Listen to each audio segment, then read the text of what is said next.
Everyone, welcome और welcome back to my channel. अगर आप मेरे चैनल पर नए हैं तो सब्सक्राइब करना ना भूलें। तमिलनाडु की इस सीरीज़ में हम आ रहे हैं अब रामेश्वरम से कन्याकुमारी की तरफ। इससे पहले मेरे कोडाईकनाल, मदुरई और रामेश्वरम का ब्लॉग ऑलरेडी चैनल पे है, जो आप देखना बिल्कुल मिस मत कीजिएगा। ये हमारा कन्याकुमारी का स्टे, जिसका मैं रिकॉर्ड नहीं कर पाई थी वीडियो। ये हमारा एक एयरबीएनबी था, 3 BHK फ्लैट, और यहाँ पे हम फ्रेशन अप होके सुबह सुबह निकल गए हैं कन्याकुमारी विज़िट करने के लिए। और बैड लक हमारा ये था कि आज यहाँ पे सीएम आने वाले थे ग्लास ब्रिज इनाग्रेट करने के लिए, और हम उसी दिन पहुँचे थे। हमें इसकी जानकारी नहीं थी, बट हमें ऑस्पिशियस ग्लास ब्रिज दूर से देखने का मौका मिला, जिसे हम आपको डेफिनेटली दिखाने वाले हैं। तो गाइस, कन्याकुमारी में आपको घूमने के लिए बहुत ज़्यादा कुछ भी नहीं है। यहाँ पे एक सिंगल पॉइंट है, आपकी गाड़ी जाके वहाँ पार्क हो जाएगी। मल्टीपल पॉइंट्स आपको 2 से 3 पॉइंट वहाँ पर ही मिल जाएंगे देखने के लिए, जिसमें सबसे पहले है एक मंदिर, जिसकी एंट्री फीस कंपलसरी है 20 रुपया। रखवारी करने के गायब होगी, कोई गारंटी नहीं, ठीक है। चलो हाथ नहीं लगा। और क्योंकि मुझे मंदिर नहीं जाना था, तो मैं सबकी चप्पलें लेके बैठ गई थी बाहर रखवाली करने के लिए। और हम लोग अभी कन्याकुमारी में हैं, दर्शन करने आए हैं। माँ जी कहाँ है अपन? कन्याकुमारी मंदिर में दर्शन करने आए हैं।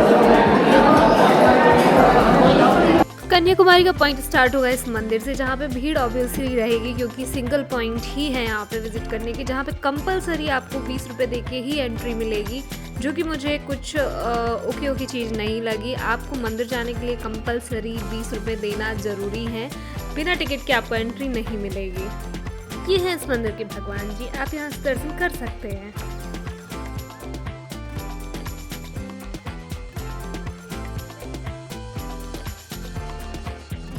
मंदिर के दर्शन करने के बाद अब जब बाहर निकलेंगे तो आपको मिलेगा ये ब्यूटीफुल सा सी साइड, जो कि बहुत बहुत बहुत खूबसूरत है। और ये सामने आप देख सकते हैं, ये है ग्लास ब्रिज, जो आज ही इनाग्रेट हुआ है। Sorry for the late video. ये हमने शूट की थी जिस दिन ये इनाग्रेट हुआ था, और इसलिए सीएम की वजह आने की वजह से हमें वहाँ पे जाने की परमिशन नहीं थी, और इनाग्रेशन भी सेम डे था, तो नेक्स्ट डे से वो ओपन हो रहा था। और ये है कन्याकुमारी की स्पेशल चीज़, जो पैरोट एस्ट्रोलॉजी, जो कि सिर्फ और सिर्फ आपको कन्याकुमारी में ही देखने मिलेगी। मेरे कार्ड में निकले थे सिर्फ पार्वती, जिससे मुझे देख के खुशी हो गई थी। बाकी पंडित जी ने जो बताया वो सब कॉमन चीज़ें सेम ही बताते हैं। Family full support. Bhagavan full support. Very good.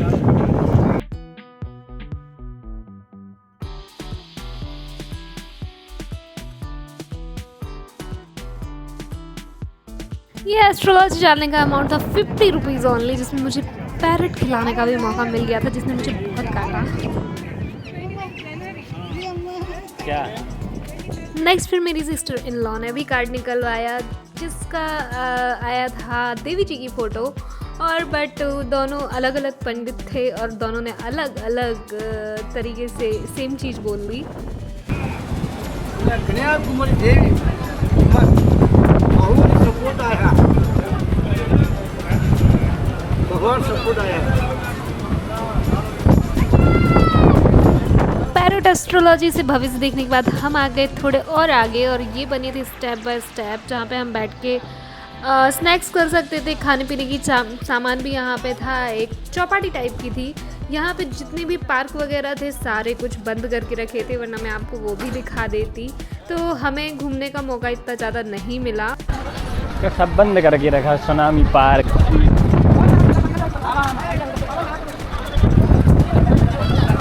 और यहाँ हम आ गए next and point of that particular point, और जहाँ पे हम सी बीच में नीचे भी उतर सकते थे। शिव जी का एक छोटा सा पिंडी था, और यहाँ पे काफ़ी लोग नहा भी रहे थे, तो हमने भी थोड़े गोते मार ही लिए। तो ये जो अंडर वाटर शूटिंग है, ये हमने की है हमारे एक्शन 4 कैमरे से, जिसकी लिंक मैं आपको डिस्क्रिप्शन बॉक्स में दे दूँगी, तो आप भी इसे ले सकते हैं। बस कन्याकुमारी में घूमने के लिए इतनी ही चीज़ें थी। वहाँ से हमने कर दिया था चेकआउट थोड़ा होटल में रेस्ट करने के बाद, और ये था हमारा फर्स्ट स्टॉप कन्याकुमारी के अंदर ही कुछ खाने पीने के लिए, जहाँ हमने किया डिनर और बढ़ गए थोड़ा और आगे।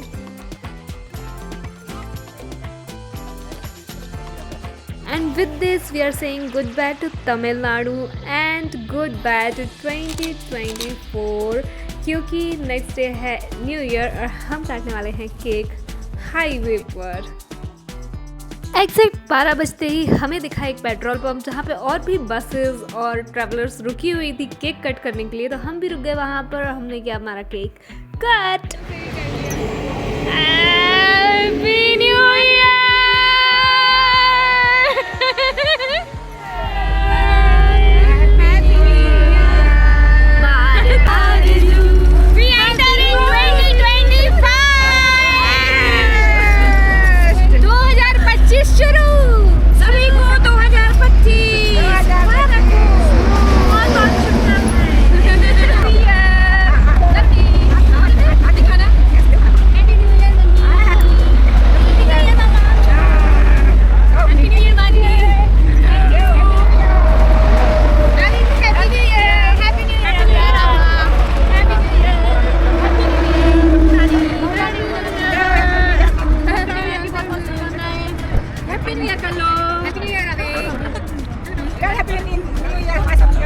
और यहाँ हाईवे पर न्यू ईयर सेलिब्रेट करके हम बढ़ गए आगे हमारे कर्नाटका बॉर्डर की तरफ, जहाँ पे हमारा स्टॉप होने वाला था मले महादेश्वर, जिसके बारे में हमें बिल्कुल भी नॉलेज नहीं थी। और कन्याकुमारी से मैसूर तक का रास्ता था बहुत लंबा, 10 घंटे का, तो हमारे ड्राइवर को भी चाहिए था रेस्ट, तो हम बढ़ गए आगे हमारे सफ़र पर। सुबह के 5-5:30 बजे हम पहुंच गए थे मले महादेश्वर कन्याकुमारी से शाम को 7 बजे चलने के बाद। और ये हैं कुछ नज़ारे। हम टेंपल नहीं गए थे, मेरी मम्मी और मेरी माँ जी गई थी टेंपल के अंदर, बट हमने एक वहाँ पर होटल में रूम लेके थोड़ा रेस्ट कर लिया था और फिर हम बढ़ गए हैं आगे मैसूर की तरफ। तो आपको मिलते हैं हम मैसूर जू में।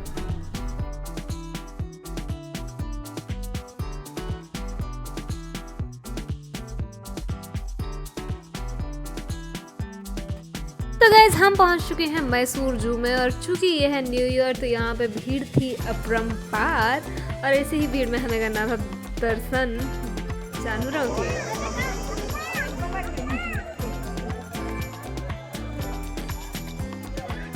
ये बैठे हैं और जू का टिकट लेके हम आ गए थे अंदर और सबसे पहले हमारा सामना होता है यहाँ पे चिड़ियों से।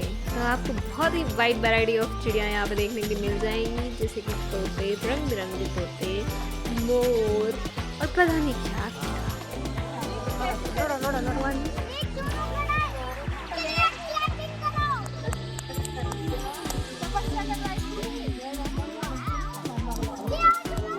और यहाँ पे हमने देखी हैं बहुत ही डिफरेंट काइंड्स ऑफ बर्ड्स, जिनके नाम मुझे याद नहीं है क्योंकि हमारे डेली यूथ में ये सब नहीं आती है। और ये है ब्यूटीफुल सी पीकॉक। पीकॉक से आगे हम बढ़ेंगे तो फिर बर्ड्स के बाद जानवरों के सेक्शन में, जहाँ पे आपको सबसे पहले ये दिखेगा चीता, लियोपर्ड और ब्यूटीफुल सा लियोपर्ड शायद आपको दिखा हो। उसके आगे हम जाएंगे तो हमें और भी जानवर देखने को मिलेंगे। ये है टाइगर वाला जोन और यहाँ पे टाइगर आपको दिखेगा दूर कहीं बैठा हुआ। और यहाँ चलते फिरते हम बढ़ गए चिंपांजी जोन में, जहाँ पे हमें सबसे अच्छा करतब देखने के लिए मिला चिंपांजी की तरफ से।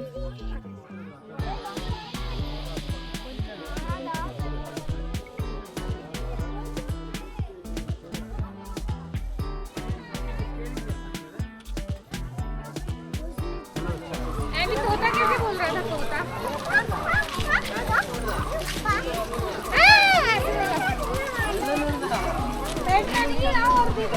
अभी हमने 300-400 मीटर ही घूमा है, उसके बाद अब चलो लाइन देखने चलते हैं। अब बाकी का हम देखेंगे। अभी ये 3 किलोमीटर से ज़्यादा का है टोटल। ये दिन में तो सभी सोते रहते हैं।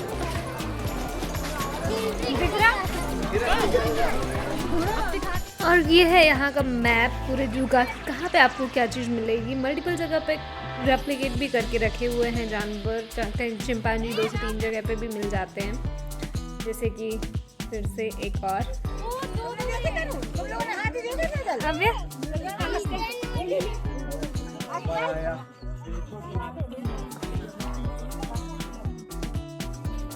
चलो आओ।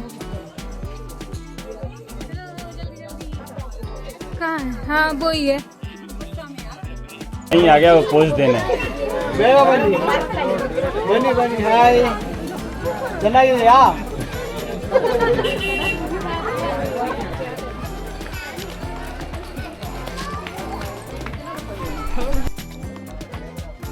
ये सुसु कर रहा है।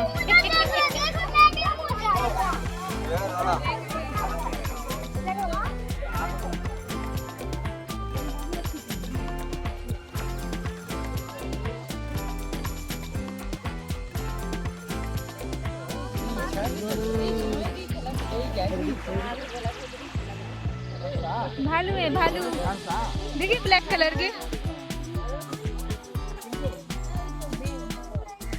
और भाई इस जू में इतने सारे एनिमल्स देखने के बाद ये ब्यूटीफुल था सा फाउंटेन हमें नज़र आया, जिसमें आप शायद देख सकते हैं रेनबो। बहुत ही सुंदर सा मैं कैप्चर कर पाई हूँ। मुझे जरूर बताना आपने अगर देखा हो तो।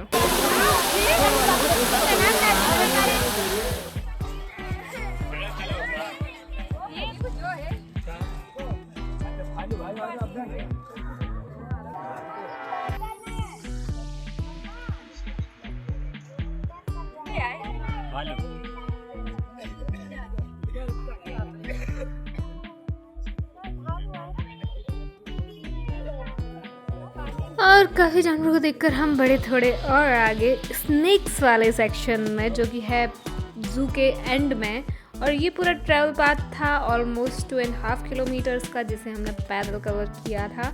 और यहाँ पे आपको इलेक्ट्रिक व्हीकल भी मिल जाते हैं। अगर आप नहीं चल सकते पैदल ज़्यादा तो आप टिकट लेके इलेक्ट्रिक व्हीकल के थ्रू भी पूरा जू घूम सकते हैं।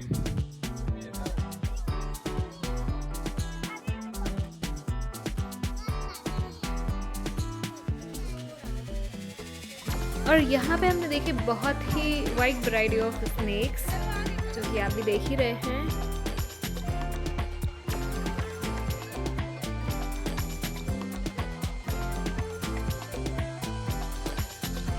एग्जिट की तरफ आगे बढ़ते हुए हमें ये टॉर्टॉइस का सेक्शन मिला, जहाँ पे बहुत सारे टॉर्टॉइस एक ही जगह पे दिख रहे थे।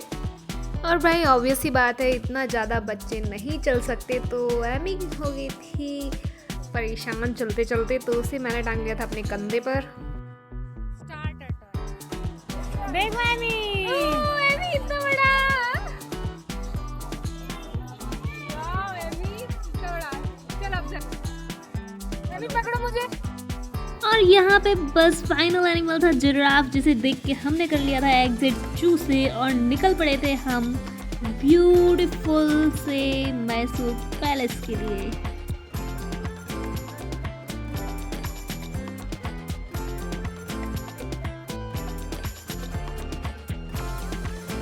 और जू से निकल के कुछ दूर चल के हम पहुंच गए हैं मैसूर पैलेस, जो कि रियली बहुत ही खूबसूरत है।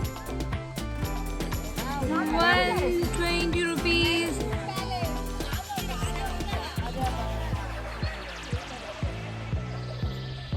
मैसूर पैलेस की एंट्री फीस है 120 रुपीज़ पर पर्सन, और इसका टिकट आपको बाहर ही मिल जाता है।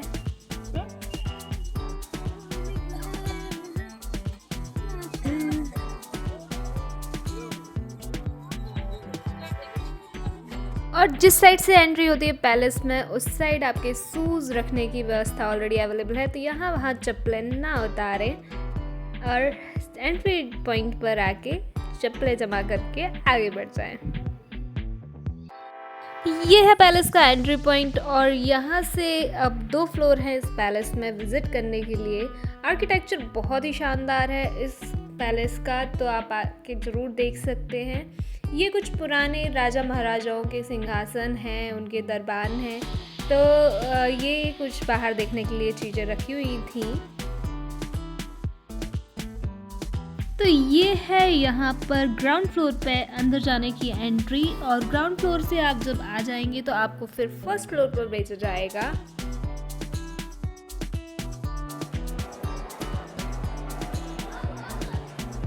ये है ब्यूटीफुल सा फर्स्ट हॉल, जिसमें पिलर और इंटीरियर बहुत ही खूबसूरत आपको नज़र आएंगे।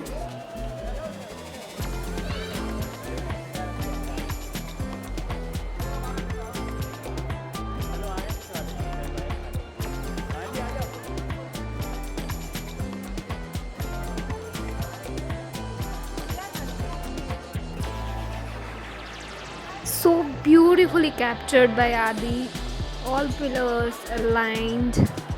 Beautiful hall.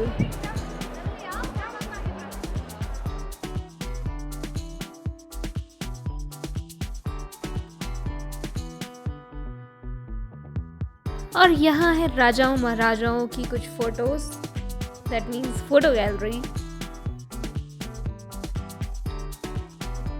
ये उनके कुछ संदूक, I don't know exactly what it is, but संदूक टाइप का कुछ था।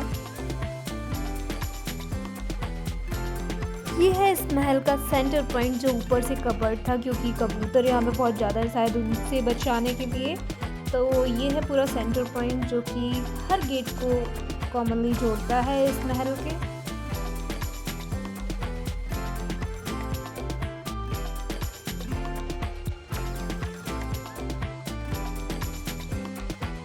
ये है रानियों के ड्रेसिंग रूम का सामान, उनका मिरर, उनके बैठने की चेयर और ड्रेसिंग टेबल।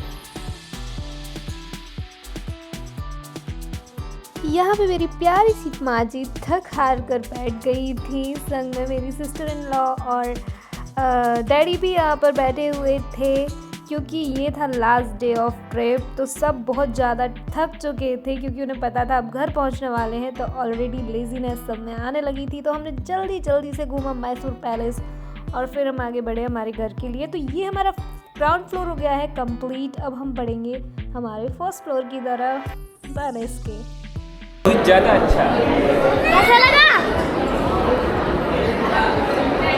कैसा लगा? कैसा लग रहा? अच्छा जी भी।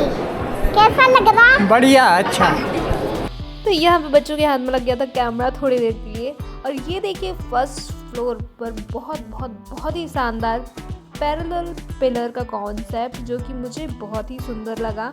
आप भी इसमें देखिए, बिल्कुल गैलरी इतनी सुंदर लग रही है पैरेलल पिलर्स में। It's looking really very very beautiful.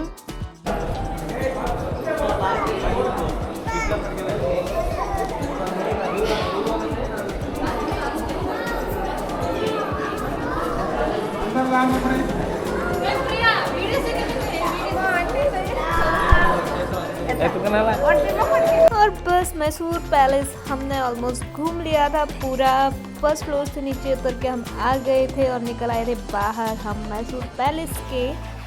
और ये हो गई थी हमारी मैसूर पैलेस और मैसूर की जर्नी यहाँ पे ख़त्म। और वृंदावन गार्डन हमने नहीं देखा, क्योंकि वहाँ पर शाम को वाटर शो होता है और हमारे पास इतना टाइम नहीं था। हमें निकलना था बैंगलोर के लिए, तो हमने पकड़ी अपनी कैब, खाना वाना खाया और निकल गए हमारे बैंगलोर के सफ़र पर। Everyone is back home. और ये देखिए अब ट्रिप के अगले दिन ये लोग धुआंधार सामान जमाते हुए, जहाँ देखेंगे आपको सामान मिलेगा क्या। ये देखिए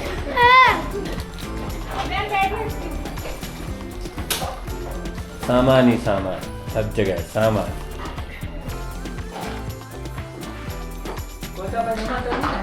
हाँ रखो हमारे। और नेक्स्ट डे शाम को थी हमारे घर वालों की रिटर्न टिकट्स ट्रेन से। तो यहाँ पे मैंने शाम को टीका वीका करना कर दिया था स्टार्ट। और बस फैमिली के साथ ये बहुत ही इम्पोर्टेंट टाइम जो हमने स्पेंड किया, that is very very memorable. और कुछ हंसी ठाक इसके साथ यहाँ पे हमारी विदाई चलती हुई।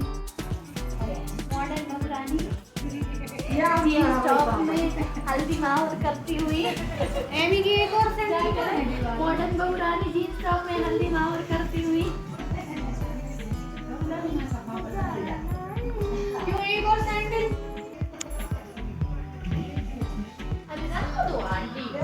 एक आंटी घरे बुलाइए सो आए सजल की शादी। और यहाँ दोनों फैमिलीज़ को गुड बाय कहते हुए कुछ लास्ट मेमोरीज बैंगलोर की फर्स्ट ट्रिप की।